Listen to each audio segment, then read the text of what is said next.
નર્મદાના રાજકારણમાં ફરી ગરમાવો આવી ગયો છે। ટીડીઓ ધમકી મામલે વિવાદ વકરી રહ્યો છે। મનસુખ વસાવાના નિવેદન પર પલટવાર થયો। ચૈતર વસાવાના મનસુખ વસાવા પર પ્રહાર। મનસુખ વસાવા અને ચૈતર વસાવા આમને સામને આવ્યા હતા।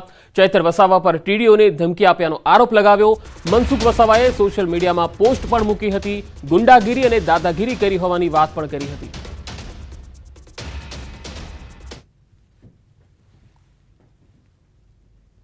આખું ટોળું લઈને ચૈતરભાઈ વસાવા આવ્યા, લગભગ 150 જેટલા લોકો, અને એમાં મોટા ભાગના દારૂ પીધેલા હતા, અને આખો ઓફિસનો અમારો ઘેરાવો કરી લીધો। હવે એમને કઈ બાબતમાં આ આખું કરવાની ફરજ પડી એ કંઈ સમજાતું નથી, પણ એમને એટલે એ પ્રકારનું એટલું ખરાબ વર્તન કર્યું। ગઈકાલે એક ધારાસભ્ય ન શોભે એ પ્રકારનું વર્તન અમારી સાથે કર્યું। કેટલાક કર્મચારીઓ સાથે પણ એમને આ પ્રકારનું વર્તન કર્યું, જે કર્મચારી બોલી શકે સ્થિતિ નથી, પણ એક ડરાવવાના ધમકાવવાના એના પ્રયત્નો છે। પણ મારે એટલા માટે ડેડેપાડા તાત્કાલિક જવું પડ્યું કે મને જે માહિતી મળી તે પ્રકારે એક તાલુકા વિકાસ અધિકારીને એને ડરાયા હતા, ધમકાયા હતા। અમે મનસુખભાઈ પર ખુલાસો માંગ્યો, એટલે મનસુખભાઈએ અમે સાંસદ છે, અમારી સરકાર છે, ફલાણું ઢીકણું કરીને અમારી સાથે દાદાગીરીથી ગેરવર્તુળાથી વાતો પણ કરી। ત્યારે અમે પોલીસ સ્ટેશનને જઈને ડીવાયએસપી શ્રીને અમે નામજોગ ફરિયાદ આપી છે, અને જે પણ એમણે અમને આમંત્રિત કર્યા અને જે ઉશ્કેરણીજનક માહોલ ત્યાં બગાડવાની પ્રયાસો કર્યા। ભાવનગરમાં ગારિયાધારના રાજકારણમાં ગરમાવો આવી ગયો છે। ગારિયાધાર શહેર પ્રમુખની સીએમને રજૂઆત, મામલતદાર અને ચીફ ઓફિસર પર આરોપ લગાવ્યા। આપના ધારાસભ્યની ખુશામત કરતા હોવાના આરોપ લગાવ્યા। સ્થાનિકો પ્રત્યે બેજવાબદારી ભર્યા વલણનો આરોપ લગાવ્યો। બંને અધિકારીની બદલી કરવા માટે સીએમને રજૂઆત કરી છે।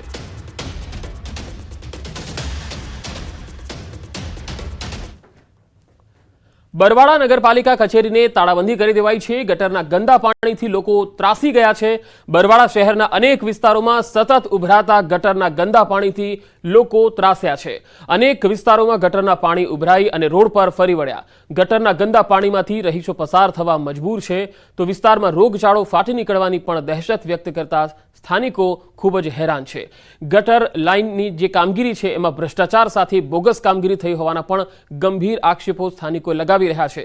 જ્યાં સુધી ગટરના ગંદા પાણીનો નિકાલ ન થાય ત્યાં સુધી તાળાબંધી સાથે સ્થાનિકો નગરપાલિકા પરિસરમાં બેસી વિરોધ દર્શાવે તેવું પણ નિવેદન આપ્યું। બરવાડા ગામમાં પ્રજા છેલ્લા 1 વર્ષથી જે ભૂગર્ભ ગટર લાઈન છે એની ગંદકી જે બરવાડાના મુખ્ય માર્ગોમાં આવી રહી છે, જેથી પ્રજા એટલી ત્રાહિમામ પોકારી ગઈ છે કે વિસ્તારોમાં નીકળવું મુશ્કેલ થઈ ગયું છે। અમારા શેરીમાં ગટર લાઈનનું પાણી 24 કલાક બહાર આવે છે, અને રોગચાળો થાય છે 100% થાય એવી શક્યતા છે, અને હાલ એવી છે જ નહીં પોઝિશન। આ તરફ મોરબીમાં ગટર ઉભરાવાની સમસ્યાથી વેપારીઓ પણ ત્રાહિમામ છે, પરેશાન થઈ ગયા છે। વેપારીઓ મોરબી નગરપાલિકા ખાતે રજૂઆત કરવા પહોંચ્યા હતા। પાલિકા ખાતે કલેક્ટરની અધ્યક્ષતામાં મીટિંગ હોવાથી કલેક્ટરને રજૂઆત કરવા પહોંચ્યા। અનેક ફરિયાદ કરવા છતાં પાલિકા દ્વારા કોઈ જ કામગીરી થતી ન હોવાના આક્ષેપ વેપારીઓએ લગાવ્યા।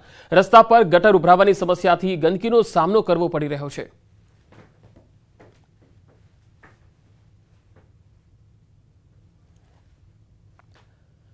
વલસાડ જિલ્લામાં શિક્ષણ વિભાગ દ્વારા આજે મદ્રેસાઓમાં ચેકિંગ કરવામાં આવ્યું। જિલ્લામાં 36 જેટલા મદ્રેસાઓ આવેલા છે। આ મદ્રેસાઓમાં વિદ્યાર્થીઓને કેવો અભ્યાસ કરાવવામાં આવી રહ્યો છે, શું સુવિધાઓ ઉપલબ્ધ કરાવવામાં આવી રહી છે તેનો સર્વે કરવામાં આવ્યો। જરૂરી ભૌતિક સુવિધાઓ ઉપલબ્ધ છે કે નહીં તે અંગે પણ તપાસ કરવામાં આવી। મદ્રેસા ચલાવવા જરૂરી પરવાનગી, બાંધકામ, ફાયર સેફટી સુવિધા સહિતની બાબતોની પણ તપાસ કરવામાં આવી। શિક્ષણ વિભાગ દ્વારા તપાસનો વિશેષ રિપોર્ટ તૈયાર કરી સરકાર સમક્ષ રજૂઆત કરવામાં આવશે। ત્યારબાદ સરકાર તરફથી આવતા આદેશ મુજબ જરૂરી કાર્યવાહી કરવામાં આવશે।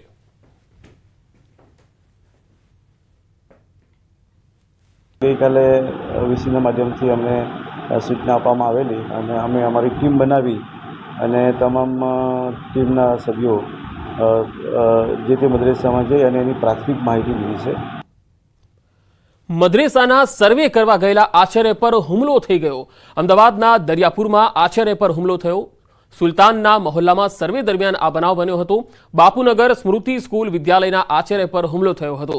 ટોળાએ આચાર્ય પર હુમલો કરી દીધો, જેને લઈ 2 વ્યક્તિઓ સામે નામજોગ અને અન્ય ટોળા સામે ફરિયાદ નોંધવામાં આવી। હુમલામાં સામેલ અન્ય વ્યક્તિઓની પણ શોધખોળ ચાલી રહી છે. 5 વ્યક્તિઓની ઓળખ પોલીસ અત્યાર સુધી કરી ચૂકી છે.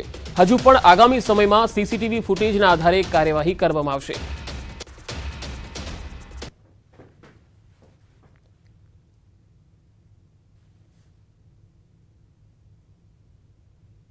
તો હું જો ફોટો પાડવા જોઈએ 10-15 પહેલાં આવીને તો મારું ટાપલી દાવ ચાલુ કરી દીધો, પછી તો 100-150 માણસો આવીને ટાપલી કોઈ આપણને છૂટવાની જગ્યા ના મળે. ફોટા પાડવાની કામગીરી કરતા હતા તે દરમિયાન 2 થી 3 માણસો તથા અન્ય ટોળાઓ દ્વારા તેમને રોકવામાં આવેલ અને કહેવામાં આવેલ કે તમે આ કામગીરી કેમ કરી રહ્યા છો. એમની સાથે હાથ ચાલાકી કરીને ફોટા પાડતા હતા તે દરમિયાન તેમનો મોબાઈલ ઝૂંટવી લેવામાં આવેલ અને એમની સાથે મારામારી તથા બોલાચાલી કરવામાં આવેલ. જે સંદર્ભે ફરિયાદી દ્વારા દરિયાપુર પોલીસ સ્ટેશનમાં ગુનો દાખલ કરાવવામાં આવેલ છે, જેમાં રાયોટિંગ, લૂંટની કલમ તથા સરકારી કામમાં રૂકાવટના ગુના દાખલ કરવામાં આવેલ છે. હાલમાં 2 આરોપી ફરહાન અને ફૈઝલ તથા અન્ય 5 આરોપી વિરુદ્ધ દરિયાપુર પોસ્ટે ખાતે ગુનો દાખલ કરી વધુ તપાસ હાથ ધરવામાં આવેલ છે. સર્વેની અંદર મદ્રેસામાં કેટલા બાળકો અભ્યાસ કરે છે? 6 થી 14 વર્ષના બાળકોની સરકારની જવાબદારી છે એમને અભ્યાસ સુધી પહોંચાડવા. એ 6 થી 14 વર્ષના બાળકોનું ટ્રેકિંગ કરવું, મદ્રેસામાં જતા બાળકો રેગ્યુલર સ્કૂલિંગમાં જાય છે કે નહીં એની તપાસ કરવી, એ બાળકો મદ્રેસામાં જે જાય છે એ લોકો કઈ શાળામાં ભણી રહ્યા છે, આ બધી માહિતીનું એકત્રીકરણ કરવા માટે અમારા કર્મચારીને ત્યાં મોકલવામાં આવેલા હતા.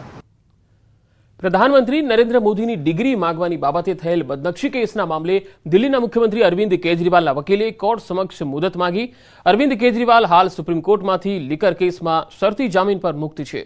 દિલ્હીમાં 25 મેના રોજ અને પંજાબમાં 1 જૂનના રોજ લોકસભા ચૂંટણીને લઈને માંગવામાં આવી મુદત. વધુ સુનાવણી 15 જૂનના રોજ હાથ ધરવામાં આવશે. આજે જે બદનક્ષીનો કેસ હતો ગુજરાત યુનિવર્સિટીએ જે અરવિંદ કેજરીવાલ અને સંજયસિંહ ઉપર કર્યો છે, એમાં સામે પક્ષથી જે છે એમણે મુદ્દતની અરજી જે છે સબમિટ કરી છે, કોર્ટમાં નામદાર કોર્ટમાં રજૂ કર્યું છે અને કારણો લખ્યા છે કે એ જે છે એમને ઇલેક્શનના પ્રચારમાં ને બધામાં બિઝી છે, આવી નથી શકતા. રાજકોટમાં વાયરલ પોસ્ટ બાદ આરટીઓ સતર્ક થઈ ગયું છે. ટેસ્ટ વિના લાયસન્સ કાઢી આપવાની પોસ્ટ વાયરલ થઈ હતી.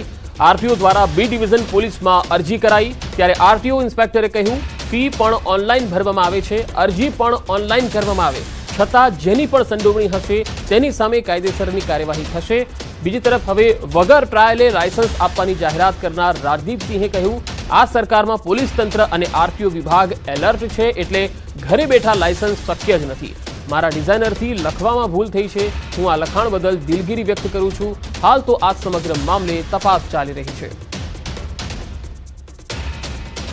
એ રીતે એમને પોસ્ટ મૂકી છે કે 2 વ્હીલર અને 4 વ્હીલરના લાયસન્સ ટેસ્ટ આપ્યા વગર મળી રહે તેમ છે, એટલે એના માટે જ બી ડિવિઝન પોલીસ સ્ટેશનની અંદર આપણે તપાસ માટે કાર્યવાહી કરવા માટે જણાવેલ છે. પ્રાથમિક તપાસમાં શું સામે આવ્યું છે? પ્રાથમિક તપાસમાં હજી સુધી આપણને કોઈ એવી માહિતી પોલીસ સ્ટેશન દ્વારા મળી નથી અને જે રીતે મળશે માહિતી એ રીતે આપણે પૂરી પાડવામાં.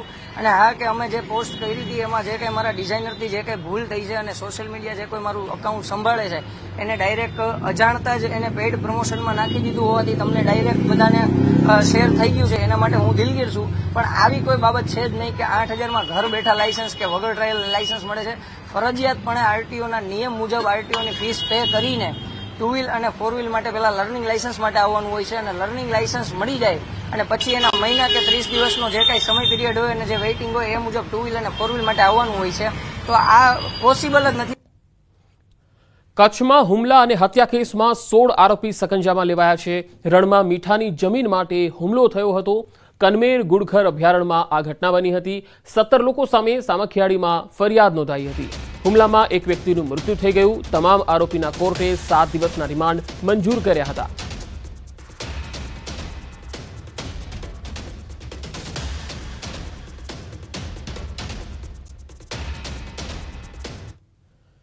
સૂતેલી મહિલાનો કાન કાપીને દાગીનાની લૂંટ થઈ ગઈ. વડોદરાના પાદરાના ડભાસા ગામનો આ બનાવ.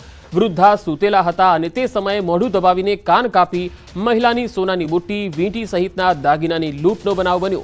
2 અજાણ્યા લૂંટારુઓ લૂંટ કરીને ફરાર થઈ ગયા. અંદાજે 2 લાખના દાગીનાની લૂંટ થઈ છે. પાદરા પોલીસ આ સમગ્ર મામલે તપાસ કરી રહી છે. પાદરા પોલીસમાં ફરિયાદ દાખલ થઈ છે.